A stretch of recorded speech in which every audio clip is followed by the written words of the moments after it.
जी स्वागत आपका। राहुल गांधी कह रहे हैं कि इतना बड़ा बदलाव है जो भूकंप ला दिया है उत्तर प्रदेश की राजनीति में।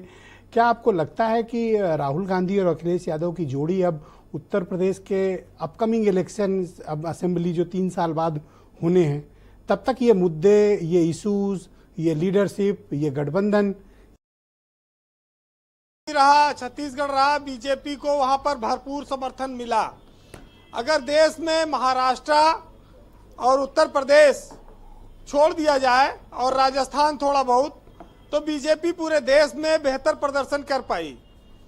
तो ऐसे में जब 43 सीटें इंडिया गठबंधन उत्तर प्रदेश में जीत गया तो उसका उत्साह बढ़ना स्वाभाविक है।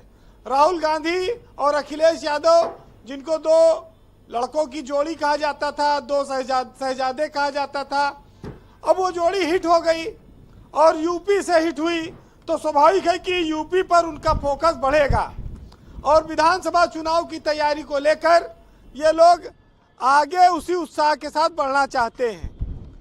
ब्रजेश जी, टेक्टोनिक प्लेट तो देखिए, जब थोड़ा बहुत खिसकती है तो बहुत तगड़ा भूकंप आ जाता है। और राजधानी में भी आज देखिए उसी तरह के हालात हैं। उत्तर प्रदेश की सियासत में भूकंप बड़ा आया और रिक्टर पैमाने पर इसकी तीव्रता को खुद न तो कांग्रेस और सपा समझ पाई थी और न भाजपा, कि कितना बड़ा अंडर करंट चल रहा है और क्या इतनी सीटें ये लोग जीत जाएंगे। जो जीते उन्हें भी इतनी उम्मीद नहीं थी और जो हारे उनको तो 60 से 65 से 70 के बीच में भाजपा जीती रही थी। तो ये जो परिवर्तन हुआ, इसने उत्तर प्रदेश की जो है ताकत को, उत्तर प्रदेश पर कांग्रेस की निर्भरता को, संभावना को, सबको बढ़ाया है।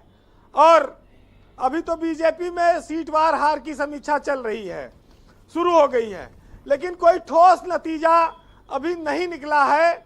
और उसके बाद भाजपा फिर तय करेगी कि हार के लिए कौन जिम्मेदार है।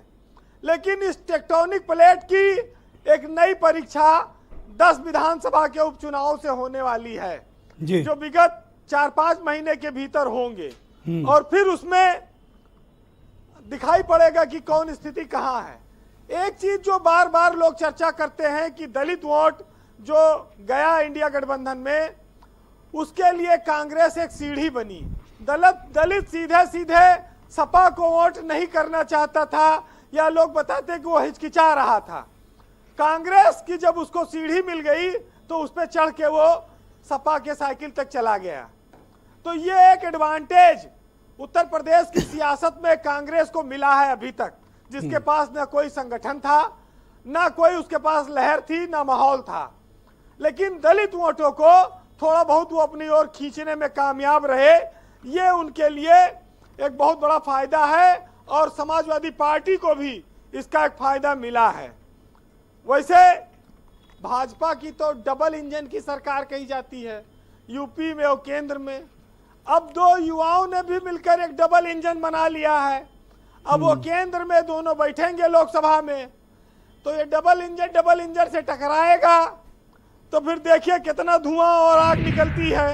लेकिन भाजपा की जो हार है, खासतौर से उत्तर प्रदेश में, किसी एक कारण से नहीं देख सकते उसको।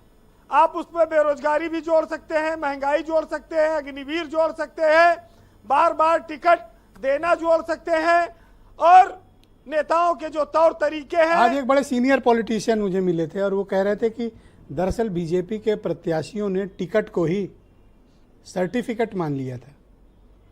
अब बिल्कुल जब 400 पार का नारा आया तो लोगों ने जाना कि मोदी के नाम पर हम जीत जाएंगे। और बड़े बड़े जो आकलन करता थे, कोई व्यक्ति ऐसा था जो 60 से 70 के बीच में भाजपा को सीटें लोग बता रहे थे। इतना लहर है, इतनी अंडर करंट है, इसको लोग समझ ही नहीं पाए और इसी का नतीजा है कि ये स्थितियां बनी।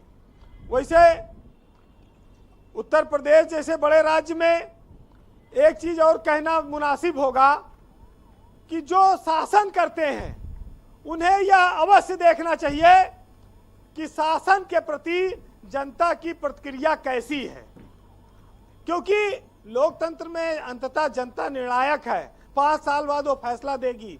अगर आप उसकी प्रतिक्रिया को नहीं समझ पाए तो रिजल्ट इसी तरह का हो सकता है जी। और वही हुआ। वैसे एक साहित्यकार ने लिखा है कि दिन तो देखिए सबके बदलते हैं और बदला भी है। तो एक साहित्यकार ने लिखा, सुनिएगा, कि जो थे मुद्दत से वक्त के मारे हुए आज फिर रोशन उनके सितारे हुए। और इस तरह मना रहे हैं जश्न सब वो कि नहीं लग रहा है कि हैं हारे हुए, और मन की मुराद अब फिर जग गई है। और जिनको लोगों ने बरसों से थे बिसारे हुए, और जीत कर भी बाजी वो ऐसे मायूस हैं कि लग रहा है कि असली में वही है हारे हुए। और धोखा देना जिनकी फितरत रही इस बार डगमगाती कश्ती के अब वही सहारे हुए। बीरेन जी, आपका बहुत बहुत शुक्रिया, धन्यवाद हमारे साथ जुड़ने के लिए, अपना इनपुट, फीडबैक और पॉलिटिकल ऑब्जर्वेशंस हम तक पहुंचाने के लिए। बहनों भाइयों, डिबेट का दूसरा चरण प्रारंभ करते हैं। उमा